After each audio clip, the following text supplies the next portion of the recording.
ฉะนั้นหลักการพิจารณาธรรมะที่ครูบาอาจารย์ปฏิบัติกันมาที่สอนกันมาเป็นเรื่องหนักๆจริงๆคือรูปกับเวทนาสองอย่างนี่แหละเป็นเรื่องใหญ่มากจะวันไหนก็ตามเอารูปมันหลังมาพิจารณาเอาเวทนามาพิจารณากันพิจารณาความหมายถึงรูปภายนอกรูปภายในรูปในอดีตที่ผ่านมาเป็นอย่างไรรูปในปัจจุบันนี่เป็นอย่างไรอนาคตเป็นอย่างไรคือพิจารณาให้มันรู้รอบทั้งสามการตัวอย่างเราคนเดียวเนี่ยรูปก้อนเดียวเนี่ยมันผ่านอดีตมาเป็นอย่างไรแล้วนี่เป็นนั้นปัจจุบันเป็นอย่างไรอยู่อนาคตยังไม่มาถึงข้างหน้าอีก10 ปี5 ปีข้างหน้าจะเป็นอย่างไรก็ต้องคาดหมายตามหลักความเป็นจริงในอนาคตในรูปนี้นี่ปัญญามันต้องอาศัยอนาคตอดีตที่เป็นฐานต้อนรับด้วยกันและกันไม่เหมือนการทำสมาธิถ้าการทำสมาธิเราเอาอย่างเดียวนี่ว่าปัจจุบันนันจะโยธรรมมัง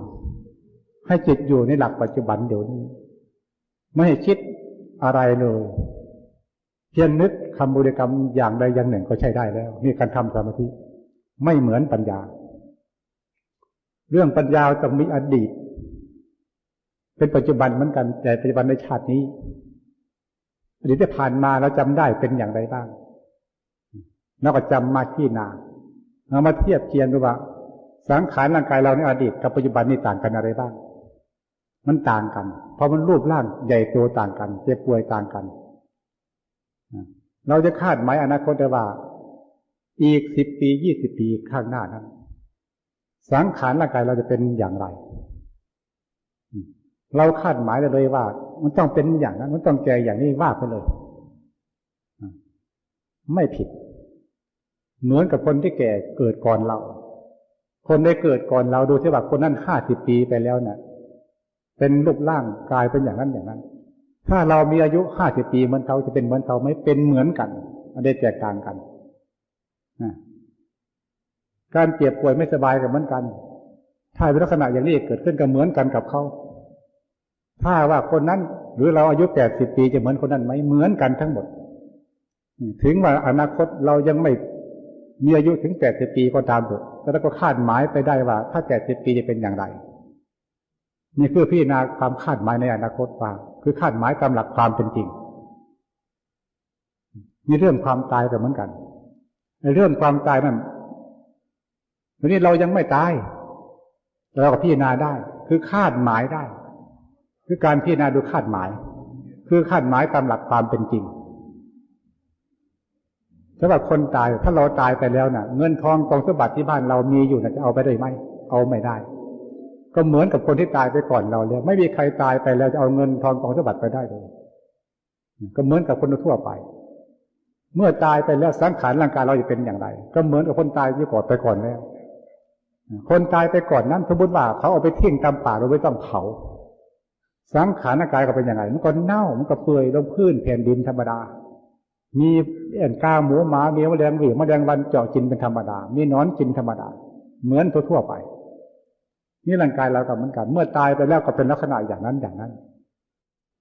ยังมีอะไรเป็นของของเราแน่นอนเนี่ยเราคาดหมายอนาคตเราว่าต้องตายไปเป็นเหมือนกันทั้งวิญญาณเหมือนกันนี่ก็เน่ากับเปื่อยกับสลายไปเป็นดินน้ำลมไฟสังขารร่างกายของเรามาคนนั้นจะเป็นธาตุขันธ์เรื่องคนมีเงินมากเงินน้อยเป็นเศรษฐีก็ดวงเพียรได้ก็แล้วแต่เถอะถ้าเขาบาดตายหมดลมปราณไปแล้วสภาพของสังขารร่างกายเป็นสภาพเดียวกันทั้งหมดนี่คือว่าไตรลักษณ์คือพิจารณารูปคือรูปอย่างเดียวถ้าเราใช้ปัญญาพิจารณาเราวันหนึ่งคือหนึ่งจบไม่เป็นนักภาวนาจริงๆแล้วจะเอารูปอย่างเดียวพิจารณาก็เถอะเดือนหนึ่งก็ไม่จบปีหนึ่งก็ไม่จบพอเราใช้ปัญญาพิจารณาแยกแยะอยู่ในตัวนี่แหละนี่ขอให้เราได้ฟังเหตุฟังผลการใช้ปัญญาต้องใช้ปัญญาแยกแยะอย่างนี้อย่าหวังปัญญาส่วนอื่นเอาปัญญาของเราที่มีอยู่น่ะมาแยกแยะกันเองให้ถูกความละเอียดเราที่แรกก็หยาบๆไปก่อนนั่นแหละแต่ต่อไปมันจะละเอียดขึ้นละเอียดขึ้นเพราะปัญญาเรามันรู้แจ้งชัดเจนขึ้นมาเหมือนกับเรามีการฝึกหัดการเต้นรำต่างๆการฟ้อนต่างๆถ้าเราดูเขาฟ้อนมาเราฟ้อนเป็นเหมือนเราดูเขาเต้นรำเหมือนเราเต้นรำเป็นแต่ผู้ไม่เคยเต้นรำนึก ฝึกมาก่อนแล้วขึ้นเวทีเถอะมันจะไม่เหมือนเขาไม่สวยไม่งามเพราะเราไม่ฝึกมาก่อน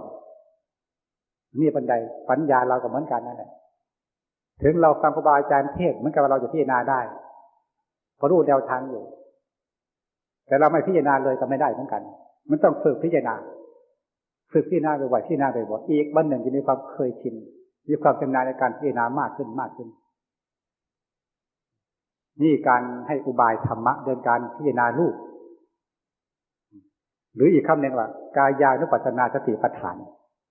การพิจารณากายก็เหมือนกันคำว่ากายกับรูปก็อันเดียวกัน